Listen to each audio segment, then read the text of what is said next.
সুপ্রিয় শিক্ষার্থীরা, আমি নীলোৎপল কুমার দে, সহকারী শিক্ষক, Kadarpur school and college, Raozan, Chittagong. আজকে আমরা আলোচনা করব নবম দশম শ্রেণীর গণিত বইয়ের জ্যামিতি অংশ নিয়ে। তবে নবম দশম শ্রেণীর গণিত বইয়ের জ্যামিতি অংশ নিয়ে আলোচনা করলেও আমাদের প্রথম দিকে যে ক্লাসগুলো থাকবে, এই ক্লাসগুলো হচ্ছে এমন থাকবে যেন কোনো একটি স্টুডেন্ট ক্লাস 3 থেকে ক্লাস 8 পর্যন্ত যদি জ্যামিতি কখনো পড়েই না আসে, অর্থাৎ কোনো একটি স্টুডেন্ট যদি 3 থেকে 8 পর্যন্ত জ্যামিতির কোনো বেসিক জীবনে যদি না শিখে, সেও যেন ক্লাস 9-এ উঠে জ্যামিতিকে বুঝতে পারে, জ্যামিতিকে ফিল করতে পারে এবং জ্যামিতিতে পরীক্ষায় আনসার করার ইচ্ছা পোষণ করতে পারে।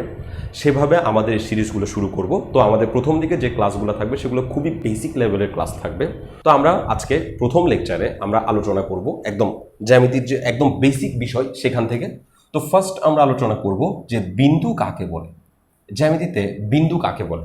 আমি যদি বোর্ডে জাস্ট এরকম একটা ডট দিই, মানে একটা কালো কলমটাকে শুধুমাত্র বোর্ডে টাচ করাইলাম, তাহলে যে চিত্রটা তৈরি হয় সেই চিত্রটার নাম হচ্ছে বিন্দু। আমি এখানে বিন্দু কাকে বলে সেটা বেসিক্যালি বলার চেষ্টা করতেছি না, যে বিন্দু কাকে বলে সেটা দুনিয়ার সব বইয়ে লেখা আছে। তুমি যে বইই নাও না কেন, 8-এর 9-এর 10-এর বা 6-এর 7-এর 3-4-এর সব জায়গায় বিন্দু কাকে বলে সেইমভাবে লেখা থাকবে। তুমি গুগলে সার্চ করলে বিন্দু কাকে বলে পাবা।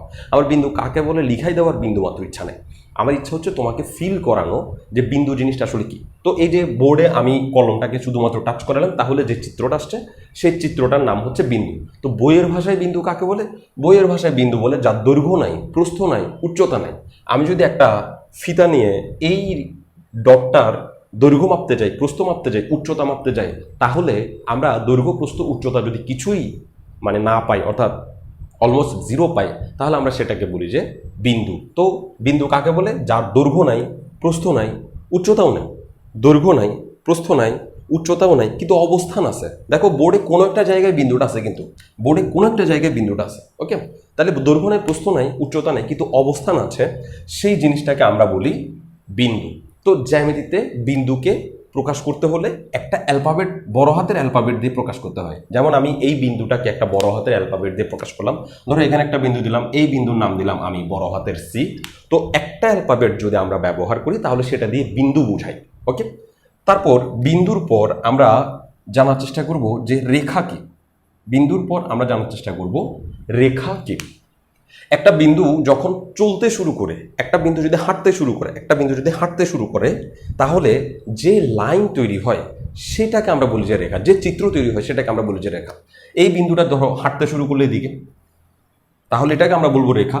এই বিন্দুটা আবার এভাবেও হাঁটতে পারে, আঁকা বাঁকা হয়ে হাঁটতে পারে, তো আমরা এটাকেও বলবো রেখা। তো রেখা কাকে বলে? রেখা মূলত বিন্দু চলার পথকেই রেখা বলে। বিন্দু যদি চলা শুরু করে, হাঁটা শুরু করে, তাহলে যে রাস্তা তৈরি হবে সেই সিঙ্গেল রাস্তাটাকেই আমরা বলার চেষ্টা করি রেখা। একটা রেখাকে প্রকাশ করতে হলে তার দুই প্রান্তে দুইটা অ্যালফাবেট দিয়ে প্রকাশ করতে হবে। অন্তত দুই প্রান্তে দুইটা অ্যালফাবেট দিয়ে প্রকাশ করতে হবে। এর চেয়ে বেশি অ্যালফাবেট দিয়েও রেখার নাম প্রকাশ করা যায়, সেটা আমরা পরে শিখবো। আগে আমরা এইটুকু শিখি যে রেখাকে প্রকাশ করতে হলে অন্তত দুই প্রান্তে দুইটা অ্যালফাবেট দিয়ে প্রকাশ করতে হবে। যেমন আমি এই রেখার নাম দিলাম এবি, আমি যদি আরেকটা রেখা এখানে আঁকলাম সেটার নাম দিলাম ধরো সিডি। এই দুই প্রান্তে দুইটার নাম যদি দিই তাহলে আমরা সেটাকে রেখা বলে প্রকাশ করতে পারি। তাহলে এখানে আমরা বলতে পারি এবি একটি রেখা। এবি একটি রেখা। জ্যামিতিতে কোন চিত্রকে কিভাবে নাম দিতে হয় সেটা জানা সবচেয়ে ইম্পর্টেন্ট বলে আমি মনে করি। তো আমরা জানলাম যে একটা রেখাকে আমরা অন্ততপক্ষে দুইটা অ্যালফাবেট দিয়ে প্রকাশ করতে হবে, পারবো এমন না, করতে হবে। যেমন এটা একটা বক্ররেখা, তো বক্ররেখার কথা পরে বলি। এখানে আমি দুই প্রান্তে দুইটা অ্যালফাবেট দিলাম, তো এটাও একটা রেখা প্রকাশ পাইল। তো যেহেতু একটা বিন্দু দুই ওয়েতেই হাঁটতে পারে, সোজা যেতে পারে আবার আঁকা বাঁকাও যেতে পারে, সেজন্য রেখা হচ্ছে দুই প্রকার। একটা হচ্ছে সরল রেখা, আমি এখানে এটা মুছে দিচ্ছি। একটা হচ্ছে সরল রেখা, আর আরেকটা হচ্ছে বক্ররেখা। একটা হচ্ছে সরল রেখা আর আরেকটা হচ্ছে বক্ররেখা। তো সরল রেখা মানে যেটা সরল পথে যাবে, আর বক্ররেখা হচ্ছে যেটা আঁকা বাঁকা হয়ে যাবে। এখন এই সরল রেখার কিন্তু তিনটা ডিভিশন আছে, সেগুলো আমাদের জানা দরকার। আমি এখানে একটা রেখা আঁকলাম, এখানেও একটা রেখা আঁকলাম, এইখানেও একটা রেখা আঁকলাম। আমাদের বক্ররেখা নিয়ে পড়ালেখা আপাতত নাই, অর্থাৎ বক্ররেখার যে ডিটেলস সেগুলো সম্পর্কে আমাদের জানার কোনো দরকার পড়বে না এসএসসি ম্যাথে। আমাদের বক্ররেখার মধ্যে শুধুমাত্র বৃত্ত আছে জ্যামিতিতে, ওকে। আর উপবৃত্তের কোনো কথাবার্তা থাকতে পারে সামান্য সেগুলো। তো সরল রেখা, আমি এখানে 3টা রেখা আঁকলাম সরল রেখা টাইপের। একটাতে আমি উভয় দিকে তীরচিহ্ন দিলাম, আরেকটাতে আমি শুধু একদিকে তীরচিহ্ন দিলাম, আর আরেকটাতে কোনো দিকেই তীরচিহ্ন দিলাম না। এই তিনোটা দেখতে একই হলেও তিনোটার নাম কিন্তু একই নয়। তো যেটাতে আমরা উভয় দিকে তীরচিহ্ন দেব, এই উভয় দিকে তীরচিহ্ন দেওয়ার মানেটা আসলে কি সেটা আগে একটু বোঝার চেষ্টা করি। এই তীরচিহ্ন মানে হচ্ছে এটা, এই রেখাটা এদিক দিয়ে আরও যাবে। এই তীরচিহ্ন মানে হচ্ছে এই রেখাটা এদিক দিয়ে আরও যাওয়ার কথা ছিল, কিন্তু আমি আরও পাঠাই নাই, আমি আর আঁকি নাই, সেজন্য আরও যাবে বোঝানোর জন্য তীরচিহ্ন দিছি। এটার জন্য একটা সহজ এক্সাম্পল দিই। ধরো এখানে একটা কোনো ধরো লাইব্রেরি আছে, কোনো একটা স্টেশনারি দোকান আছে। আমরা স্টেশনারি দোকানকে তো বর্তমানে লাইব্রেরি বলি, যদিও সেটা লাইব্রেরি না, সেটা স্টেশনারির দোকান। তো এখানে একটা ধরো লাইব্রেরি আছে, এই লাইব্রেরিটা একটা মার্কেটের ভিতরে আছে, ওকে। তো এখন এই লাইব্রেরি যে মার্কেটের ভিতরে আছে, মার্কেটের বাইরে লাইব্রেরির মালিক একটা সাইনবোর্ড দিবে, যে সাইনবোর্ডের মাধ্যমে সে বুঝাবে যে লাইব্রেরিটি এদিকে আছে, ওকে। এখন সাইনবোর্ডে লেখা থাকবে কি অমুক লাইব্রেরি, আর একটা তীরচিহ্ন থাকবে, সাইনবোর্ডে একটা তীরচিহ্ন থাকবে। এখন এই তীরচিহ্নটার মানে কি? এই তীরচিহ্নটার মানে বুঝলে আমরা এই তীরচিহ্নের মানও বুঝতে পারবো। এই তীরচিহ্নটার মানে কি এমন যে লাইব্রেরির যে সাইনবোর্ড, লাইব্রেরির এই যে সাইনবোর্ড, এই সাইনবোর্ডের এই তীরচিহ্নে যদি কেউ আসে, তীরচিহ্নে যেখানে আঁকা শেষ হয়েছে সেখানে যদি কেউ দাঁড়ায়, তাহলেই কি সে লাইব্রেরিকে খুঁজে পাবে? এটা বোঝাচ্ছে নাকি এই তীরচিহ্ন বোঝাচ্ছে যে এই রাস্তা বরাবর যেতে থাকো, যতক্ষণ তুমি লাইব্রেরি না পাও ততক্ষণ যেতে থাকো? তীরচিহ্ন দিয়ে তো এটাই বোঝাচ্ছে, তাই নয় কি?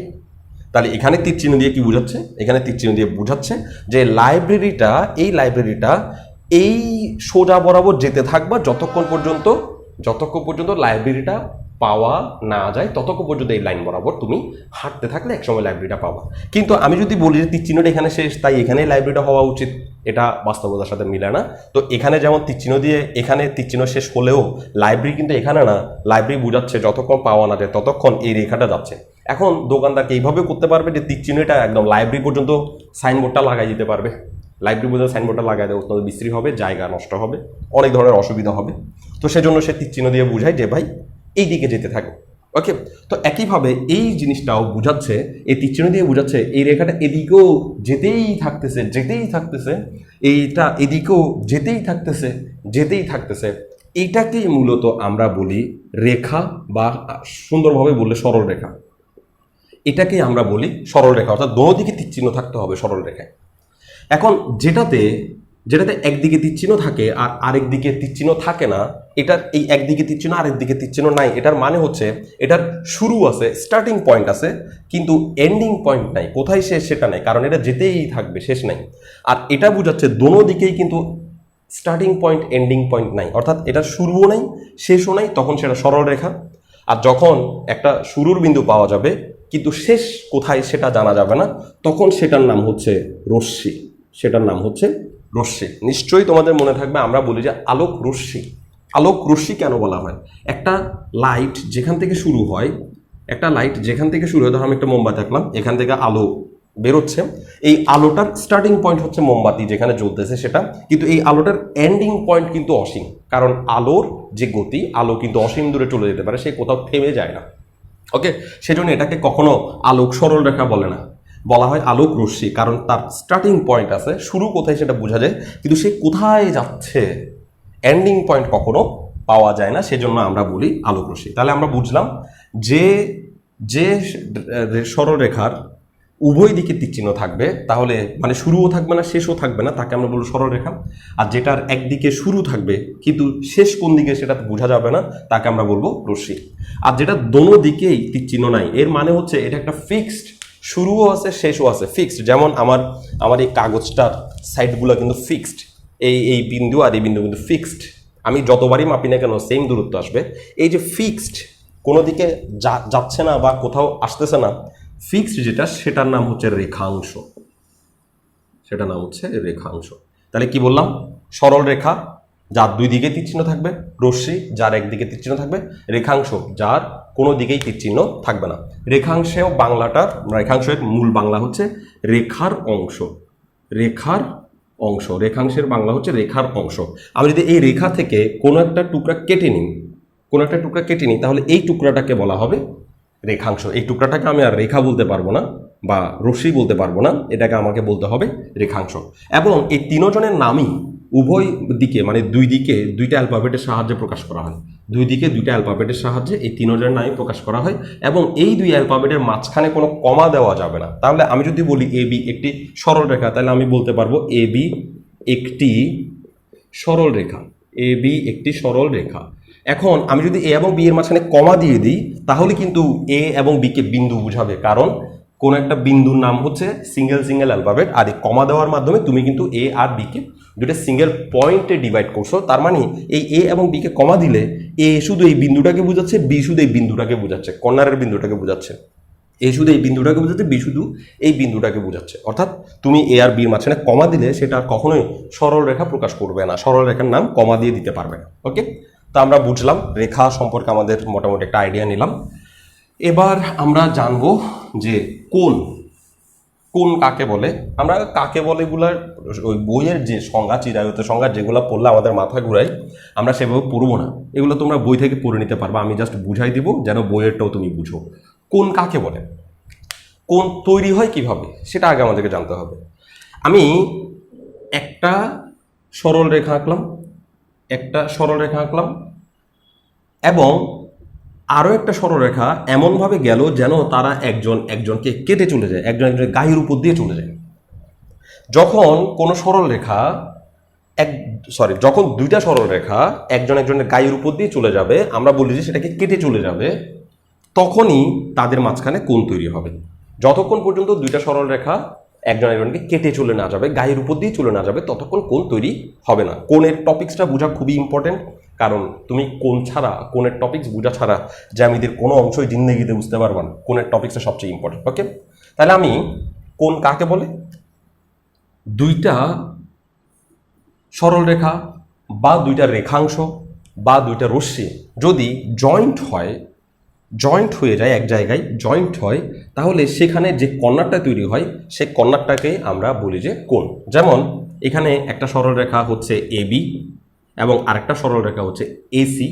এই দুজন এই বিন্দুতে জয়েন্ট হয়ে গেছে, আর এই বিন্দুতে জয়েন্ট হওয়ার কারণেই এ বিতেও এর নাম আছে, এসিতেও এর নাম আছে। এই এ বি রেখা তো এ দেখা যাচ্ছে, এসি রেখা তো এ দেখা যাচ্ছে, জয়েন্ট হয়েছে বলে। জয়েন্ট না হয়ে যদি একটা এরকম থাকতো একটা এরকম থাকতো, এই বিন্দুর নাম যদি এ দিতাম, এই বিন্দুর নাম কিন্তু আর এ দিতে পারতাম না, এই বিন্দুর নাম অন্য কিছু দিতে হবে। এটা যদি এ বি হয় এটা হয়ে যাবে সিডি, তাহলে এ আর সি কিন্তু এখন আর এক বিন্দু না, দুই বিন্দু। ওকে, কিন্তু জয়েন্ট হওয়ার কারণে দুইটাই এক বিন্দু। ওকে, যখন এ বি এবং এসি রেখা একটা বিন্দুতে জয়েন্ট হয়ে গেছে তখন সেখানে কোণ তৈরি হয়েছে। এখন কথা হচ্ছে কোণের নাম কিভাবে দিতে হয়। কোণের নাম দেওয়ার জন্য আমাদেরকে ফার্স্ট দেখতে হবে যে কোণটার কথা বলতে চাচ্ছে সেই কোণটা কোন রেখার মাধ্যমে তৈরি হয়েছে। তাহলে এখানে যে কোণটা তৈরি হয়েছে, এখানে কিন্তু কোণ তৈরি হয়নি, এখানে কিন্তু কোণ তৈরি হয়নি, কোণা তৈরি হয়েছে যেখানে জয়েন্ট হয়েছে সেখানে। ওকে, এই কোণটা এই দুই রেখার মাধ্যমে তৈরি হয়েছে, তো তার নাম এই দুই রেখা থেকেই আসবে। এই দুই রেখার মাধ্যমে তার নামগুলো বলতে হবে। এখন এই দুই রেখা থেকে তার নাম যদি বলি, তাহলে আমাদেরকে এমনভাবে বলতে হবে যেন কোণ যেখানে তৈরি হয়েছে, কোণা যেখানে তৈরি হয়েছে, ওই ঘরের কর্নারের মতো, দুইটা ওয়াল জোড়া লাগলে কর্নার বলি আমরা সেটাকে। এই কর্নার যেখানে তৈরি হয়েছে, কোণ যেখানে তৈরি হয়েছে, সেই অ্যালফাবেটটা যেন মাঝখানে থাকে।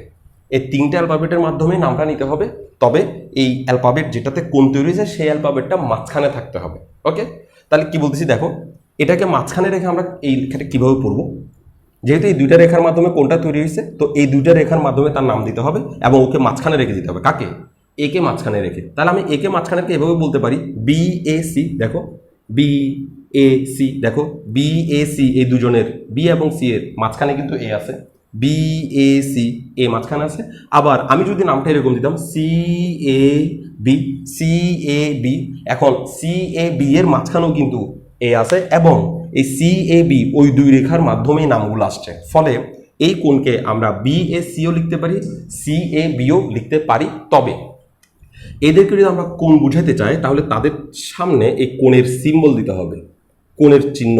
কোণের চিহ্ন কীরকম? কোণের চিহ্ন হচ্ছে এই সমান চিহ্নের একটা দাগকে সমান যেভাবে আছে সেভাবে রেখে আরেকটা দাগকে এরকম করে দিতে হবে। অনেক সময় স্টুডেন্টরা কোণ চিহ্ন দেওয়ার সময় এভাবে দেয়, এটা কিন্তু লেস দেন চিহ্ন, এটা কোণ চিহ্ন।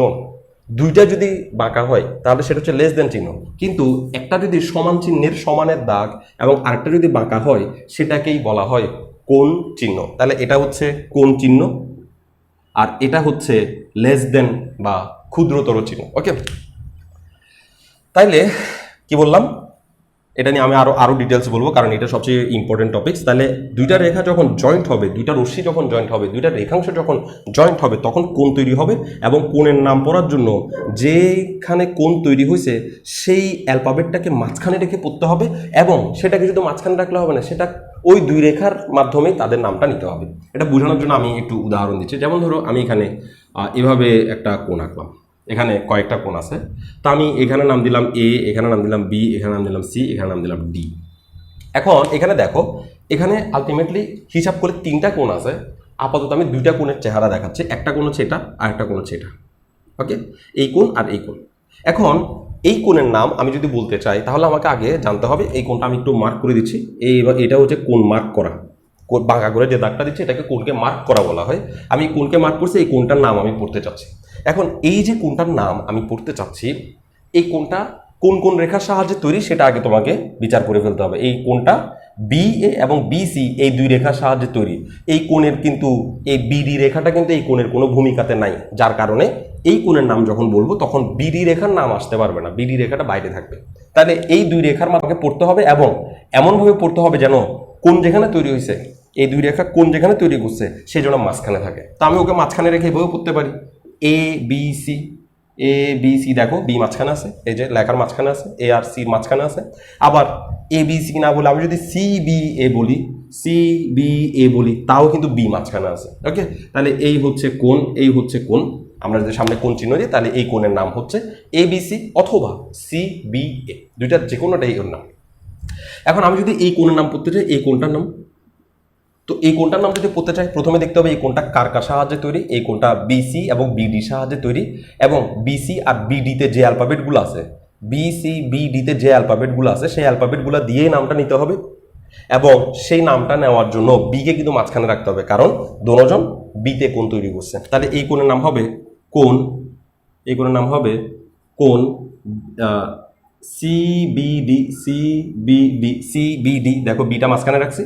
অথবা আমরা এই কোণের নাম বলতে পারি কোণ ডিবিসি, ডিবিসি। আমি আশা করবো যে কোণের ব্যাপারটা তোমরা বুঝছো।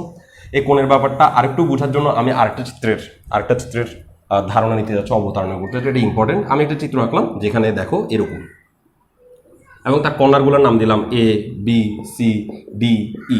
ওকে, এখন দেখো এই ক্লোজড জায়গাটাতে আমি এই কোণটার নাম পড়তে চাচ্ছি, এই কোণটার নাম পড়তে চাচ্ছি।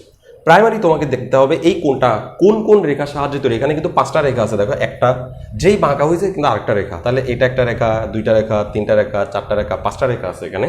কিন্তু এই কোণটা তৈরি হওয়ার জন্য পাঁচটা রেখা কখনো লাগবে না, একটা কোণ সবসময় দুইটা রেখার মাধ্যমে তৈরি হবে। তাহলে এই কোণটা তৈরি হইতে এই এ ই রেখা লাগছে আর ডিই রেখা লাগছে।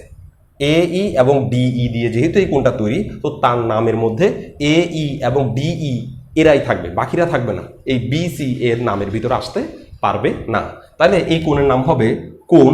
তাহলে যেহেতু ই বিন্দুতে কোণটা হয়েছে তাহলে ই কে মাঝখানে রাখতে হবে, তাহলে আমরা পাবো এ ই ডি, এ ই ডি এই কোণের নাম, অথবা আমরা এই কোণের নাম পাবো ডিই এ, ডিই এ। তো আমি আশা করব যে এবার কোণের ব্যাপারটা তোমরা বুঝছো। তো যারা স্টুডেন্টদেরকে পড়াবা তারা অবশ্যই এই কোণের নামটাকে আরেকটা কোণ, ধরো তুমি স্টুডেন্টকে জিজ্ঞেস করবে এই কোণের নাম কি কি হবে, এই কোণের নাম আমরা কি কি বলতে পারি, এগুলো একটু জিজ্ঞেস করবা। এগুলা জিজ্ঞেস করার মাধ্যমে সে আসলেই ক্লাসটা দেখে কিছু শিখতে পারছে কিনা সেটা তুমি যাচ করতে পারবে। এখন এইসব জিনিসগুলো যদি তুমি স্টুডেন্টকে নিজে শিখাও তাহলে প্রবলেম হইলো কি, তুমি তার সিলেবাস জিন্দেগিতে শেষ করাতে পারবে না। কিন্তু এইসব বিষয় সে যদি বাসায় বসে নিজে নিজে আগে শিখে ফেলে তাহলে কিন্তু তুমি তাকে সরাসরি সিলেবাসে ফোকাস দিতে পারবে। ওকে, যাই হোক, আমরা কোণ সম্পর্কে বুঝলাম। আমরা বুঝলাম যে কোণ আসলে কি, কোণ কি, দুইটা রেখা যদি জয়েন্ট হয়, জোড়া লাগে, তখন সেখানে একটা কর্নার তৈরি হয়, সেটাকে আমরা কোণ বলি। এবং কোণের নাম কিভাবে লিখতে হয় সেটা সম্পর্কে আমরা আইডিয়া নিছি। এখন কোণ, অনেক প্রকারের কোণ আছে, আমরা আজকের ক্লাসে চেষ্টা করব এই সব প্রকারের কোণগুলোর একটু সব প্রকারের কোণগুলোর একটু নাম এবং পরিচয় ছোট ছোট করে জেনে নিতে। প্রথম আমাদের জানা উচিত সমকোণ কাকে বলে, সমকোণের চিত্র কেমন হয়, সমকোণ কাকে বলে। প্রথম আমাদের জানা হচ্ছে সমকোণ কাকে বলে। তো সমকোণ হচ্ছে নর্মালি বইয়ে যেটা লেখা আছে যে 90 ডিগ্রি, যে কোণের পরিমাপ 90 ডিগ্রি তাকে সমকোণ বলে। এখন স্টুডেন্টরা যেহেতু 3 থেকে 8 পর্যন্ত সে জ্যামিতিই পড়ে নাই, তাহলে অনেক সময় দেখা যায় সে 90 ডিগ্রি কি সেটাই সে চিনে না। না চিনাটা স্বাভাবিক, কারণ তাকে কেউ চিনায় নাই, তার সে কোত্থেকে চিনবে। স্টুডেন্টের কোনো দোষ নেই, তাকে তার এই 8 বছরে 1 থেকে 8 বছরে কেউ তাকে 90 ডিগ্রি চিনায় নাই। চাঁদ আঁক দিয়ে কীভাবে 90 ডিগ্রি আঁকা যায় সেটা তাকে কেউ শিখায়নি, তো সে কোত্থেকে শিখবে, তাই না? তো এখন আমাদের সমকোণ জানতে হলে ফার্স্ট আমাদের একটু ধারণা নেওয়া উচিত, চাঁদা সম্পর্কে আইডিয়া নেওয়া উচিত। তো আমি আসলে চাঁদা তো হাতে নিই না, আমার আসলে জ্যামিতি বক্স নাই বাসায়, যার কারণে আমি চাঁদা সম্পর্কে আমি এখানে একটা ডেমো আইডিয়া দিতে চাচ্ছি। আমরা নিশ্চয়ই জ্যামিতি বক্সে এইরকম একটা জিনিস দেখছি, জ্যামিতি বক্সে এইরকম একটা জিনিস নিশ্চয়ই দেখছি। এখন এই যে মানে জিনিসটা, এটার নাম হচ্ছে চাঁদা। এই চাঁদার এই জায়গায় আমরা দেখবো বড় করে 90 ডিগ্রি লেখা, 90 ডিগ্রি লেখা, এই জায়গায় বড় করে 90 ডিগ্রি লেখা, এখানে 0 লেখা, আবার এখানে 180 লেখা। এখানে যদি প্রথমে 0 থাকে, এখানে থাকে প্রথমে 180, আর এই 180 থাকলে এখানে থাকে 0। চাঁদাটা থাকে এরকম 0 180 180 0, এটা দিয়ে বোঝাচ্ছে। তারপরে দেখবা এই 0-র পরে এখানে লেখা আছে 10, এখানে লেখা আছে 20 30, এরকম করে 90, তারপরে 110 120 130, এরকম করে 180, এভাবে করে চাঁদাটা রেডি করা হয়। তো তুমি যদি এই 0 থেকে কাউন্ট করো, তাহলে এই নিচের দাগের যে 100 120 আছে এগুলো তোমাকে হিসাব করে 180-তে যেতে হবে। আর তুমি যদি এই 0 থেকে কাউন্ট করো, তাহলে উপরের দিকের লেখাগুলোকে ফলো করে তোমাকে আসতে হবে। এই 0 10 20 30 40 90 100 110 120, এভাবে করে 180-তে যেতে হবে। অর্থাৎ তুমি নিচের দাগটাকে ফলো করলে নিচের দাগ থেকে তুমি কোণের মাপ পাবা, উপরের দাগটাকে ফলো করলে উপরের দাগ থেকে তুমি কোণের মাপ পাবা। তো এই যে আমি যদি এই 90 ডিগ্রি বরাবর সোজা এখান থেকে এভাবে একটা জোড়া লাগাই দিই এবং এখানে একটা দাগ টেনে দিই, তাহলে এখানে যে কোণটা তৈরি হয় এটাকেই বলা হয় 90 ডিগ্রি, আর এই 90 ডিগ্রি কোণকেই বলা হয় এক সমকোণ। অর্থাৎ আমি যদি বাকিগুলোকে মুছে ফেলি, চাঁদার এই বাকি অংশগুলো যদি মুছে ফেলি, তাহলে একটা চিত্র আমরা পাই। বাকি অংশগুলো যদি আমি মুছে ফেলি, তাহলে একটা চিত্র পাই। এইটাকেই বলা হয় 90 ডিগ্রি কোণ। তাহলে 90 ডিগ্রি কোণ চাঁদার সাহায্যে আঁকা যায়, আমি শুধু সেটা বোঝানোর চেষ্টা করছি। তাহলে সমকোণ কাকে বলে? যে কোণের মান 90 ডিগ্রি হবে তাকে আমরা সমকোণ বলবো। আমি সংক্ষেপে লিখতেছি, 90 ডিগ্রি কোণকে সমকোণ বলে। 90 ডিগ্রি কোণকে কি বলে? সমকোণ বলে। জাস্ট সংক্ষেপে লিখে নিলাম, তুমি সুন্দর করে লিখবা। বইয়ে আছে যে কোণের পরিমাপ 90 ডিগ্রি তাকে সমকোণ বলে, বা যে কোণের পরিমাপ এক সমকোণ। 90 ডিগ্রিকে আরেকটা মানে এটাকে বলা হয় যে কথায় এক সমকোণ বলা হয়। 90 ডিগ্রি আরেক নাম হচ্ছে এক সমকোণ। তাহলে 90 ডিগ্রি কোণকে এক সমকোণ বলে, আর এটার চিত্রটা অনেকটা একদম এইরকম আসবে, এইরকম চিত্র আসবে। ওকে, তুমি যদি মাটিতে দাঁড়াও, মাটিটা যদি সমান হয় আর তুমি যদি সোজা হয়ে দাঁড়াও, তাহলে এই তোমার সাথে মাটির যে কোণ তৈরি হবে, তুমি একটা রেখা, মাটিতে একটা রেখা আঁকো, তোমার আর মাটির যে কোণটা তৈরি হবে এটাই কিন্তু 90 ডিগ্রি কোণ। আমরা সবাই মাটিতে 90 ডিগ্রি অ্যাঙ্গেলেই দাঁড়াই। ওকে, তাহলে আমরা সমকোণ বুঝলাম, সমকোণ কাকে বলে সেটা বুঝলাম। এখন সমকোণ আমি একটা নাম দিই, এটা ধরো এটার নাম দিলাম এ বি সি। তাহলে এই কোণের নাম আমরা লিখতে পারি এ বি সি, কোণ এ বি সি, অথবা এই কোণের নাম লিখতে পারি কোণ সি বি এ। ওকে, তাহলে আমরা সমকোণ বুঝলাম। এবার আমাদের জানা উচিত সূক্ষ্মকোণ কাকে বলে। সূক্ষ্মকোণ, সূক্ষ্মকোণ কাকে বলে? তো সূক্ষ্মকোণ কি? সূক্ষ্মকোণ হচ্ছে, আমি প্রথমে এখানে লিখে দিই, 0 ডিগ্রি থেকে বড় হইতে হবে। 0 ডিগ্রি থেকে বড় সূক্ষ্মকোণ হইতে হবে, 0 ডিগ্রি থেকে বড়, এবং 90 ডিগ্রি থেকে ছোট হইতে হবে। 90 ডিগ্রি থেকে ছোট।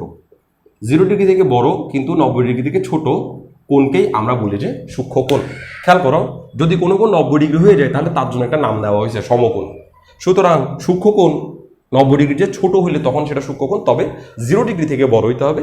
কোনো কোণের মান যদি 0 ডিগ্রি হয় তাহলে সেটাকে আমরা সূক্ষ্মকোণ বলতে পারি না, সেটার কোনো নামই নেই, সেটা 0 ডিগ্রি কোণ। ওকে, তাহলে 0 ডিগ্রি থেকে বড় কিন্তু 90 ডিগ্রি থেকে ছোট হবে, সেই কোণের নামই হচ্ছে, সেই কোণকেই আমরা বলি যে সমকোণ।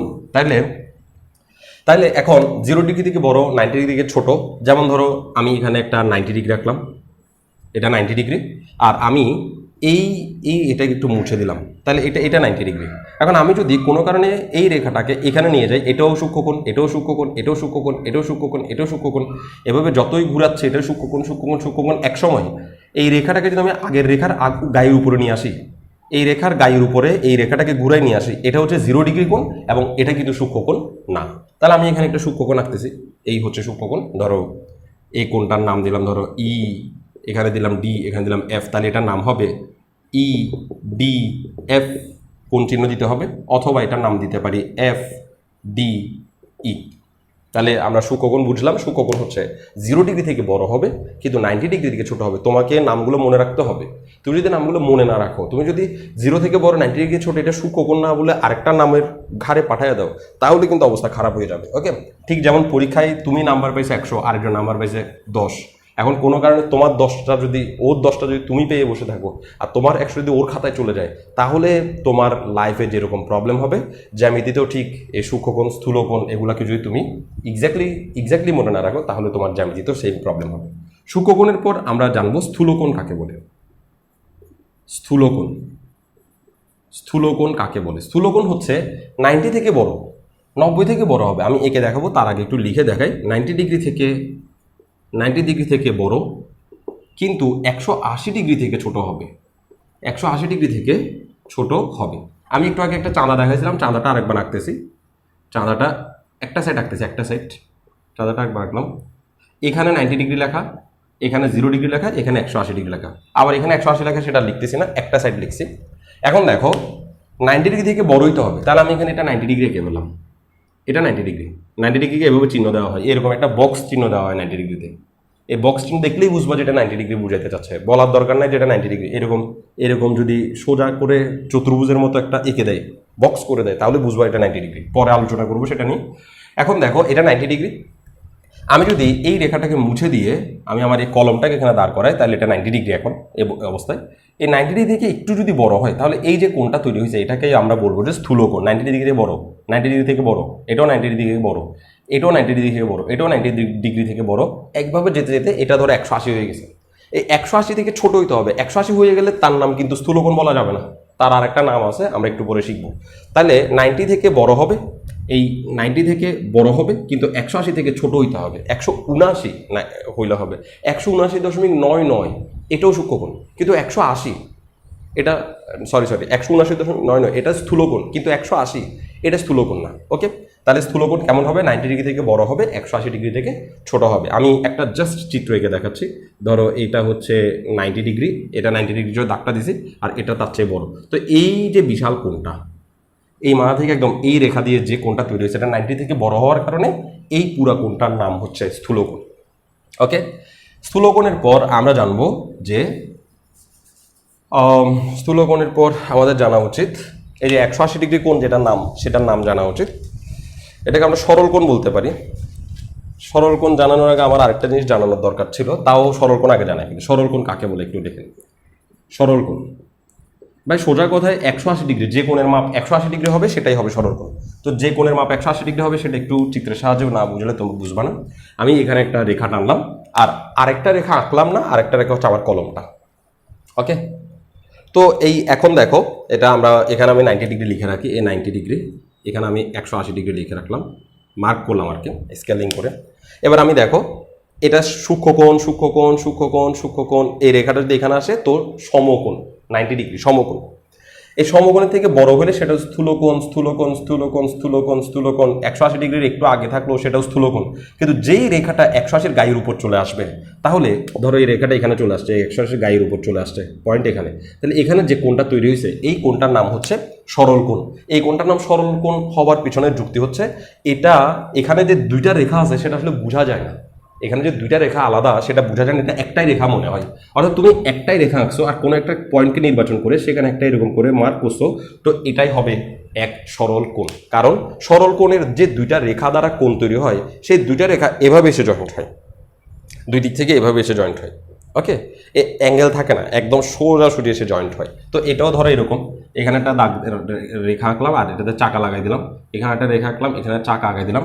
এই দুটোটা রেখাকে এভাবে সমান করে যখন আমরা চাকাগুলো জোড়া লাগাই দিব, এখানে এখানে যখন জয়েন্ট করে দিব, তখন রেখা কিন্তু দুইটা, জাস্ট জয়েন্ট করছি, যে রেখা দুইটা জাস্ট জয়েন্ট করছি, তখন এদের মাঝখানে যে কোণটা তৈরি হবে সেই কোণটাকে আমরা বলি যে সরল কোণ। তো সরল কোণ কাকে বলে?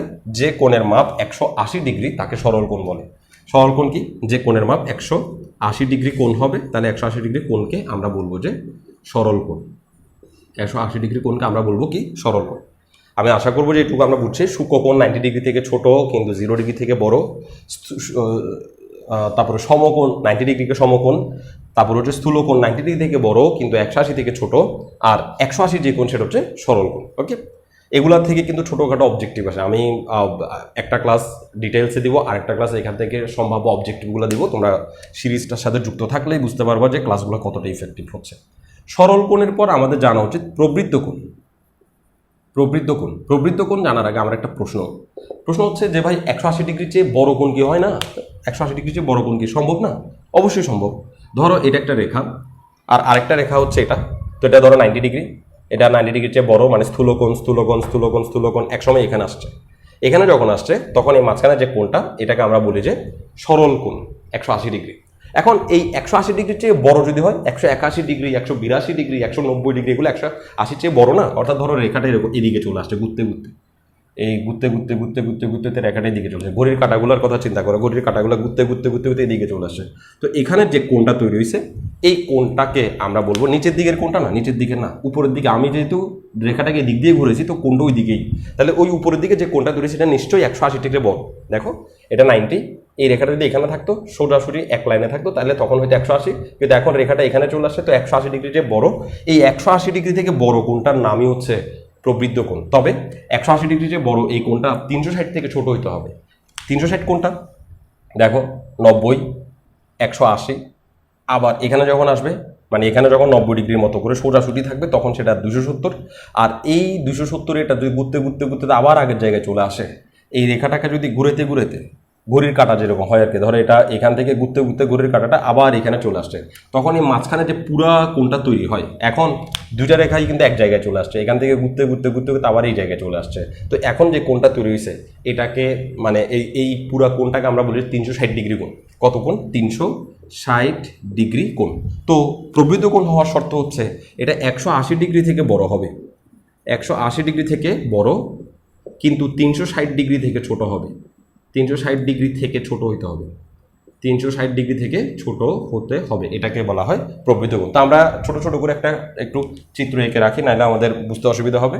তাহলে ধরো এটা হচ্ছে, এদিকে একটু মার্ক করতে হবে, কোণ মার্ক করতে হবে, নাহলে মানুষ মনে করবে যে এই কোণের কথা বলতেছে। এই কোণ কিন্তু আবার এই দিকের কোণটা কিন্তু কি, এটা কিন্তু প্রবৃদ্ধ কোণ না, এদিকের কোণটা কিন্তু 180 থেকে ছোট। যদি এদিকে হিসাব করি তাহলে 180 থেকে ছোট, এটা আস্তে আস্তে বুঝবা, এই মুহূর্তে সব বোঝার দরকার নেই। তাহলে প্রবৃদ্ধ কোণ এটা, অথবা আমি যদি বলি এই কোণটা, এটা সূক্ষ্ম কোণ, কিন্তু এদিকে যদি হিসাব করি কোণটা, তাহলে এটা হচ্ছে প্রবৃদ্ধ কোণ। ওই পাশ দিয়ে হিসাব করলে সেটা হচ্ছে প্রবৃদ্ধ কোণ। ওই পাশ দিয়ে হিসাব করা মানে হচ্ছে এই রেখাটাকে এইভাবে চিন্তা করা যে ভাই এখানে একটা রেখা আঁকছি, আর আরেকটা রেখাটা ঘুরাইতে এখানে নিয়ে আসছি। তো কোন দিক দিয়ে ঘুরেছি?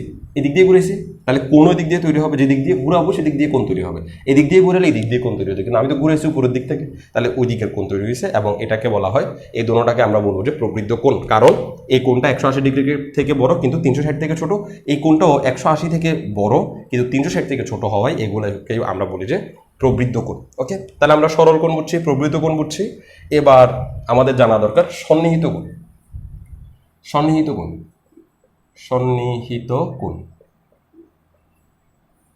দেখো, এক লেকচারে সবগুলো দিচ্ছি মানে এই না যে তুমি এক লেকচারে বসে সবগুলো শেখা শুরু করবা। তুমি একটা মানে স্টেপ নেবা যে তুমি 20 মিনিট করে শিখবা, 20 মিনিট এরকম করে তুমি একটা স্টেপ নিয়ে শিখবা, নাহলে কিন্তু তোমার মানে কি বলবো, তোমাকে কিন্তু এটা মনে রাখতে কঠিন হয়ে যাবে। ওকে, এক ক্লাসে যদি সব শিখে ফেলো তাহলে কিন্তু মনে রাখা টাফ হয়ে যাবে।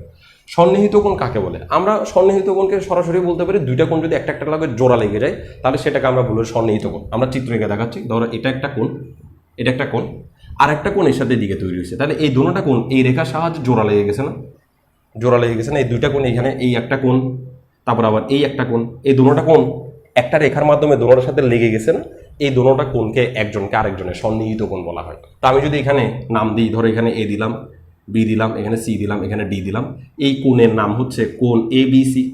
একটা নাম লিখে আপাতত, কোণ এ বি সি। আর এই কোণের নাম আমরা বলতে পারি সি বি ডি, তাই নয় কি? তাহলে আমাদেরকে যেহেতু এই দুইটা কোণ একটার সাথে জোড়া লেগে গেছে, সেক্ষেত্রে আমরা বলতে পারি এ বি সি এবং সিবিডি পরস্পর সন্নিহিত কোণ। আমরা বলতে পারি কি, এ বি সি এবং সিবিডি পরস্পর সন্নিহিত কোণ। কি বলতে পারি?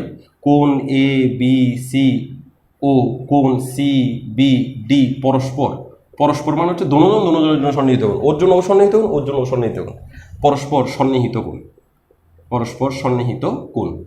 তো বইয়ের সংজ্ঞায় কি লেখা আছে? বইয়ের সংজ্ঞায় লেখা আছে দুইটা কোণ যদি একটা কমন রেখা থাকে, দুইটা কোণের যদি একটা কমন রেখা মানে সাধারণ রেখা, এটা দুজনের আছে, একটা রেখা যদি দুইটা কোণের দুজনের থাকে তাহলে সেটাকে বলা হয় যে সন্নিহিত কোণ। যেমন ধরো আমি এই কোণগুলো কিভাবে আঁকতে পারতাম, একটা কোণ এখানে আঁকলাম, আরেকটা কোণ এভাবে আঁকলাম। এখন দেখো এখানে দুইটা কোণ আসছে, কিন্তু এই দুইটা কোণ আঁকার জন্য আমার চারটা রেখার দরকার হয়েছে। এই কোণটা আঁকার জন্য একটা দুইটা, এই কোণটা আঁকার জন্য একটা দুইটা, কয়টা? চারটা রেখার দরকার হয়েছে। কিন্তু এখানে এই দুইটা কোণ আঁকার জন্য আমার তিনটা রেখার দরকার হয়েছে, তাইলে দুইটা কোণ আঁকার জন্য চারটা রেখা লাগবে, এটাই তো স্বাভাবিক। কিন্তু এখানে আমরা দেখতে পাচ্ছি তিনটার মাধ্যমেও দুইটা কোণ তৈরি করা যায়। কিভাবে? একটা রেখা দুইজনের সাহায্যে, মানে দুজনের পক্ষেই থাকে, একটা রেখা দুজনের পক্ষেই থাকে, তখন ওই একটা রেখাকে আমরা বলি যে সাধারণ রেখা। এরকম সাধারণ রেখা দিয়ে যদি দুইটা কোণ জোড়া লেগে যায় তাহলে তাদেরকে আমরা বলি যে সন্নিহিত কোণ। তো এখানে যেহেতু এই দুইটা কোণের কোনো সাধারণ রেখা নাই, আলাদা আলাদা রেখা, তো এরা কিন্তু সন্নিহিত না, এরা কিন্তু সন্নিহিত কোণ নয়। ওকে, আমি এটা একটু রাখতেছি একটা কারণে। এটার নাম আমি দিলাম এ বি সি, এটার নাম দিলাম ধরো ডি ই এফ। তাহলে এই কোণের নাম হবে কোণ ডি ই এফ, আর এই কোণের নাম হবে কোণ এ বি সি। ওকে, এখন দেখো তুমি যদি দুইটা কোণকে যোগ করতে চাও জ্যামিতিতে, তুমি যদি দুইটা কোণকে যোগ করতে চাও আর যোগ করে একটা আনসার আনতে চাও, তাহলে তাদেরকে সন্নিহিত কোণ হতে হবে। একটু দেখো বিষয়টা বুঝাই দিই। আমি এই কোণ আর এই কোণকে যোগ করতে চাচ্ছি, কোণ এ বি সি, আর ওর মাঝখানে যোগ চিহ্ন কোণ সি বি ডি। আবার এখানে আমি এই কোণ দুটোকে যোগ করতে চাচ্ছি, একটা কোণ হচ্ছে এ বি সি যোগ কোণ ডি ই এফ। ওকে, এই দুইটা কোণ সন্নিহিত না হওয়ার কারণে এটাই ওদের যোগফল, আর যোগফল আগানো যাবে না। আমরা যেমন 5 আর 10কে ধরো যোগ করলাম, তাহলে আমরা একটা নাম্বার পেলাম 15, এই দুইটা যোগ হয়ে একটা সংখ্যায় পরিণত হয়েছে। এরা দুইজন যোগ হয়ে সেরকম একটা সংখ্যায় পরিণত হবে না, বা একটা কোণে চলে আসতে পারবে না। যদি ওদের মান জানা থাকে তাহলে সেটা অন্য ব্যাপার, কিন্তু যতক্ষণ পর্যন্ত মান না জানি ততক্ষণ পর্যন্ত এই এত যোগ এত, এটাই ওদের যোগফল। কিন্তু এই দুটোটার যে যোগফল সেটাকে আমরা একটা সিঙ্গেল কোণের সাহায্যে প্রকাশ করতে পারি। কিভাবে?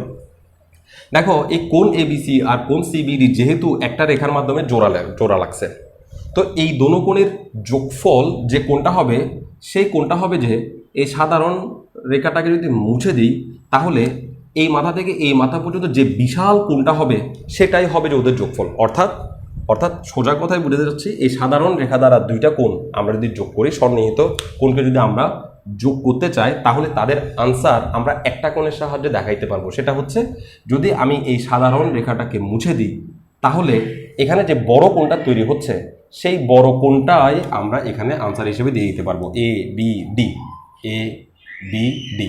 তাহলে এর যোগফলে কিন্তু আমরা কোনো আনসার এভাবে কমন আনসার দিতে পারবো না, অর্থাৎ এই দুইটাকে যোগ করা পসিবল না। সোজা বাংলায় এই দুইটা দুই দিকের কোণ হওয়ায় ওদের যোগ এরকমই দেখাইতে হবে, ওরা একজন হয়ে যাবে না, এরকম যোগ হয়ে একজন হয়ে যাবে না। কিন্তু যদি কোণদ্বয় সন্নিহিত হয়, তাহলে তাদেরকে যদি যোগ করি তাহলে তাদের আনসার ওই কমন বাহুটাকে মুছে ফেললে যে বিশাল কোণটা তৈরি হয় সেই বিশাল কোণটাকে এই দুজনের যোগফল হিসেবে দেখানো যাবে। এটাই হচ্ছে সন্নিহিত কোণ থেকে আসলে বোঝানোর ইচ্ছা ছিল। এবার আমাদেরকে জানা উচিত যে পূরক কোণ কাকে বলে। তোমরা চিত্রগুলা এবং এক্সাম্পলগুলো খুব সুন্দর করে নোট করে ফেলবা, আমি একটা একটা করে মুছে ফেলতেছি। পূরক কোণ কাকে বলে? পূরক কোণ মানে হচ্ছে পূরণ করে দেওয়া। পূরক শব্দের অর্থ হচ্ছে পূরণ করে দেওয়া। তো ও কি পূরণ করে দেবে?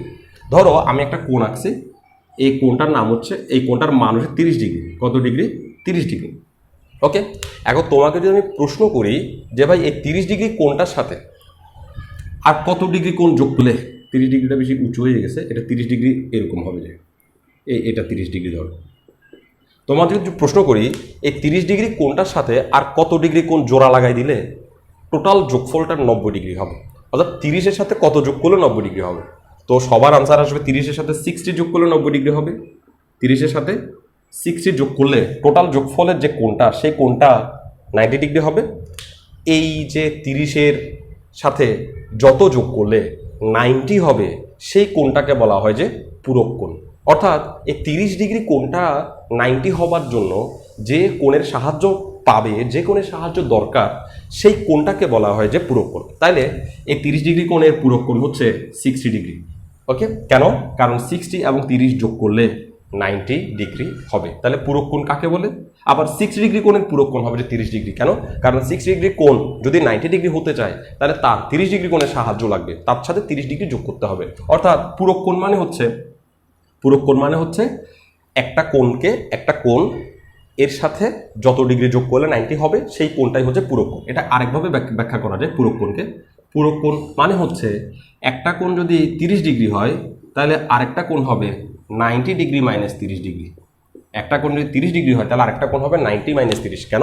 কারণ তুমি 30 ডিগ্রি যখন 90 থেকে বিয়োগ করে দিবা তখন সেই আনসারটা আসবে যে আনসারটা আসলে পূরক কোণ হবার যোগ্যতা রাখে। ওই আনসারটা তুমি যদি যোগ করো তাহলে তুমি দেখবা যে 90 ডিগ্রি পাচ্ছ। অর্থাৎ এটা 30 ডিগ্রি কোণের পূরক কোণ হচ্ছে 60 ডিগ্রি। এভাবে না বলে তুমি এভাবে শিখতে পারো, সবচেয়ে ভালো হয় যে 30 ডিগ্রি কোণের পূরক কোণ হচ্ছে 90 মাইনাস 30 ডিগ্রি, 40 ডিগ্রি কোণের পূরক কোণ হচ্ছে 90 মাইনাস 40 ডিগ্রি, তারপরে ধরো 80 ডিগ্রি কোণের পূরক কোণ হচ্ছে 90 মাইনাস 80 ডিগ্রি। অর্থাৎ পূরক কোণকে তুমি 90 মাইনাস দিয়ে প্রকাশ করতে পারো। 30 ডিগ্রি কোণের পূরক কোণ 90 মাইনাস 30, 40 ডিগ্রি কোণের পূরক কোণ 90 মাইনাস 40, 80 ডিগ্রি কোণের পূরক কোণ 90 মাইনাস 80। ওকে, এবার আমরা জানবো সম্পূরক কোণ কাকে বলে। সম্পূরক কোণ, সম্পূরক এটাও অনেকটা পূরক, কিন্তু এই পূরক হচ্ছে 90 ডিগ্রির জন্য আর এই পূরকটা হচ্ছে 180-র জন্য। ধরো আমি একটা 30 ডিগ্রি কোণ আঁকলাম এবং তোমাকে এবার জিজ্ঞেস করলাম যে 30 ডিগ্রির সাথে কত ডিগ্রি যোগ করলে 180 হবে। এখানে জিজ্ঞেস করছি 30 ডিগ্রির সাথে কত যোগ করলে 90 হবে, আর এখানে সম্পূরকে জিজ্ঞেস করবো 30 ডিগ্রির সাথে কত যোগ করলে 180 হবে। তো এটার সাথে 180 হইতে গেলে আরেকটা রেখা যেটা এইখানে যে কোণটা আসবে সেই কোণটা এই সরল রেখা বরাবর এটার লাইন বরাবর চলে আসতে হবে। কারণ আমরা সরল কোণ পড়ছিলাম, সরল কোণ পড়ার সময় আমরা দেখছিলাম একটা রেখা যদি এটা হয় আর একটা রেখা এই লাইন বরাবর এই দিকে থাকতে হবে, তখন মাঝখানে যে কোণ উৎপন্ন হয় সেটাকে বলা হয় সরল কোণ, আর সেই সরল কোণের মান হয় যে 180 ডিগ্রি। তাহলে এটা যদি 30 ডিগ্রি হয় তাহলে বাকি যে কোণটা সেই কোণটা যদি এমন হয় যে সেই কোণটা এমন হইতে হবে যেন 180 হয়, তাহলে 30-এর সাথে কত যোগ করলে 180 হবে? 30-এর সাথে 150 ডিগ্রি যোগ করলে 180 ডিগ্রি হবে। অর্থাৎ 30 ডিগ্রি কোণের সম্পূরক কোণ হচ্ছে 150 ডিগ্রি। একইভাবে 150 ডিগ্রি সম্পূরক কোণ হচ্ছে 30 ডিগ্রি। তুমি এভাবে পড়তে পারো যে 30 ডিগ্রি কোণের সম্পূরক কোণ হচ্ছে 30 ডিগ্রি কোণের, একদম লিখে দিচ্ছি সুন্দর করে, 30 ডিগ্রি কোণের সম্পূরক কোণ হচ্ছে 180 ডিগ্রি মাইনাস 30 ডিগ্রি। মানে যেটা দিছে যার সম্পূরক কোণ তাকে 180 থেকে বিয়োগ করলে তুমি কিন্তু সম্পূরক কোণটা পেয়ে যাবে। 30-এর সম্পূরক চাইছে তো 180 থেকে 30কে বাদ দিয়ে দাও। ধরো 100 ডিগ্রি এর সম্পূরক কোণ জিজ্ঞেস করছে, 100 ডিগ্রি কোণের সম্পূরক কোণ হচ্ছে 180 ডিগ্রি মাইনাস 100 ডিগ্রি। ওকে, তাহলে 100 ডিগ্রির সম্পূরক কোণ হবে যে 80 ডিগ্রি। তো আমরা বুঝলাম যে সম্পূরক কোণ কাকে বলে। তো আমি আসলে একটা লাস্ট টপিকস আজকে পড়াবো, আজকের লেকচার অনেক লম্বা হয়ে গেছে, তারপরেও এইটুকু জিনিস আজকে শেখা যে আমি কোণ সম্পর্কিত সমস্ত ইনফরমেশন আজকের ক্লাসে দিয়ে ফেলতে চাচ্ছি। ওকে, লাস্ট হচ্ছে বিপ্রতীপ কোণ, খুবই ইম্পর্টেন্ট টপিকস। বিপ্রতীপ কোণ, এই বিপ্রতীপ কোণ থেকে মানে চাকরির পরীক্ষায় পর্যন্ত একটা দুটো অবজেক্টিভ আসে, মানে অবজেক্টিভ আসে বলতে তুমি বিপ্রতীপ কোণ জানলেই সেটা সলভ করতে পারবে। আমি আজকে কোণ পর্যন্ত পড়াচ্ছি, এই বিপ্রতীপ কোণটা পড়াই দিই। এর পরের লেকচারে হবে যে আমাদের একটা অবজেক্টিভ লেকচার, যে অবজেক্টিভ লেকচারে আমরা এই শুধুমাত্র কোণের নামগুলো জানার কারণে আমরা কিছু অবজেক্টিভ সলভ করতে পারবো। এগুলো বোর্ডে আসছে, চাকরির পরীক্ষা আসছে, সেগুলো নিয়ে আমরা আগামী ক্লাসে আলোচনা করবো। তবে তো বিপ্রতীপ কোণ কাকে বলে? দুইটা রেখা যদি এভাবে একজন একজনকে ছেদ করে চলে যায়, দুইটা সরল রেখা যদি একজন একজনকে এভাবে ছেদ করে চলে যায়, তাহলে এখানে টোটাল 4টা কোণ তৈরি হয়। আমি 4টা কোণের নাম দিচ্ছি। এই একটা কোণ 1, এই এটাকে এভাবে দিচ্ছি, এখানে 2, এটাকে এভাবে দিচ্ছি 3, আর এখানে একটা কোণ তৈরি হয়েছে, এটা হচ্ছে 4। 4টা কোণ তৈরি হয়। দুইটা রেখা যদি একজন একজনকে ছেদ করে চলে যায় তাহলে 4টা কোণ তৈরি হয়। এই 4টা কোণের মধ্যে একটা সুন্দর সম্পর্ক পাওয়া যায়। সম্পর্কটা বোঝানোর জন্য আমি একটু কোণগুলোকে নাম দিই। সম্পর্কটা হচ্ছে এই 1 নাম্বার কোণ যেটা সেটাই 3 নাম্বার কোণ যেটা সেটার সাথে সমান হয়। অর্থাৎ এটা যদি 30 ডিগ্রি হয়, ঠিক তার এই অপোজিট দিকের এই কোণটাও 30 ডিগ্রি হয়। আমি একটু নাম দিচ্ছি। আমি এটার নাম দিলাম AB রেখা, আর এটার নাম দিলাম CD রেখা। এরা O বিন্দুতে ছেদ করছে। তাহলে এই কোণটার নাম কি হবে? এখন এই কোণটার নাম হবে, এই কোণটা এই দুই রেখার কারণে তৈরি হয়েছে COA, জয়েন্ট পর্যন্ত, জয়েন্টে COA। তাহলে এই কোণের নাম হচ্ছে কোণ COA অথবা AOC। আর এই কোণের নাম হচ্ছে BOD, তাহলে কোণ BOD। তো বিপ্রতীপ কোণ বলে দুইটা রেখা যদি একজনের সাথে জয়েন্ট হয়ে যায় তাহলে এই কোণ আর এই কোণের মান কিন্তু সেম হবে। এই COD যত ডিগ্রি হবে BOD তত ডিগ্রি হবে। অর্থাৎ সহজ বাংলায় COD সমান হবে যে BOD। এখন তোমাকে যদি জিজ্ঞেস করা হয় একটা এরকম চিত্র দিয়ে এই COA এর COA লিখতে হবে, COA এর জায়গায় যদি বলে যে এটা 45 ডিগ্রি আর তোমাকে জিজ্ঞেস করে BOD কত, তখন এই BOD হয়ে যাবে যে 45 ডিগ্রি। আবার এদিকে তাকাও, এই কোণের নাম কি? এই কোণের নাম কি? COB অথবা BOC।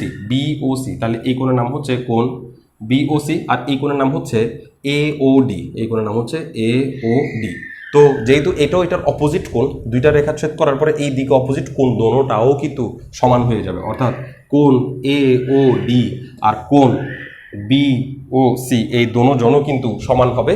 এই কোণগুলোকে বলা হয় একজন একজনের বিপরীত, অর্থাৎ CO এর বিপরীত হচ্ছে COA কোণের বিপরীত হচ্ছে BOD, আবার BOD এর বিপরীত কোণ হচ্ছে COA। এগুলো তুমি লিখে নিবা। তারপরে AOD এর বিপরীত কোণ হচ্ছে BOC, আবার BOC এর বিপরীত কোণ হচ্ছে AOD। এই হচ্ছে বিপরীত কোণের কনসেপ্ট। বিপরীত কোণের কনসেপ্ট থেকে অনেক অবজেক্টিভ আসে, মানে অনেক অবজেক্টিভ বিপরীত কোণের কনসেপ্ট থেকে আসে এমন না, অনেক অবজেক্টিভ বিপরীত কোণের কনসেপ্ট দ্বারা সহজে সলভ করে ফেলা যায়। তো বিপরীত কোণ খুবই ইম্পর্টেন্ট একটা কনসেপ্ট। তো আমরা আজকে কোণ সম্পর্কিত সমস্ত আইডিয়া নিছি। আগামী ক্লাসে আমরা সরলরেখা বা এই বেসিক আমাদের যে নেক্সট বেসিক সেগুলো নিয়ে আমরা আরও আলোচনা করব। তার আগে আমরা আগামী ক্লাসে আজকে যেটুকু পড়ছি এইটুকু পড়লে আমরা যে আমাদের জব এক্সামগুলো অথবা আমাদের যে ক্লাস 9-10-এর যে এক্সাম, অথবা তুমি যদি বলো যে একেবারে 6 থেকে শুরু করে 6, 7, 8, 9, 10 SSC পর্যন্ত যে পরীক্ষাগুলো হয়, সেই পরীক্ষাগুলোতে যেসব প্রশ্নগুলো শুধুমাত্র এই বিপরীত কোণ পর্যন্ত জানার কারণে আমরা সলভ করে ফেলতে পারবো, সেই প্রশ্নগুলোকে খুঁজে একটা লেকচার আমরা দেবো। সেটা অবজেক্টিভ টাইপের লেকচার হবে এবং তোমরা দেখবা যে এখান থেকে প্রায় সময় যে অবজেক্টিভগুলো আসে তোমরা সেগুলো মানে এতদিন হয়তো বা পারতা না, কিন্তু এখন তোমরা দেখবা যে এটা অত্যন্ত সহজে তুমি সলভ করে ফেলতে পারবা। তো আমরা আগামী ক্লাসে আরও ভিন্ন কিছু বেসিক নিয়ে আলোচনা করব। সে পর্যন্ত সবাই ভালো থাকে। আগামী ক্লাস দেখার আমন্ত্রণ জানিয়ে আজকের ক্লাস এখানেই শেষ করছি। ধন্যবাদ সবাইকে।